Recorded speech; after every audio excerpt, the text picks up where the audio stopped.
Hello guys, dito na ako sa Dubai. Back to work, back to reality. Ganun talaga, kailangan natin kumayod. So today, may gagawin akong event. Kaya let's go, samahan niyo ako.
Hello guys, katatapos ko lang mag-setup. Medyo mainit pa din sa Dubai. Medyo delayed yung winter.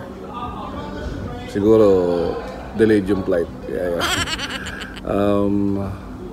Wala na po palang face mask dito sa Dubai. Pero nagpa-face mask pa rin ako kahit pa paano. Kasi nag-iingat pa rin. Especially pa mga events kami. Kailangan din ng mga face mask para sa mga clients din. Events ko po today is live cooking. It's a Mexican live cooking. Kaya yun po. Sana po magustuhan niyo po yung presentation ko today. Ito na po siya.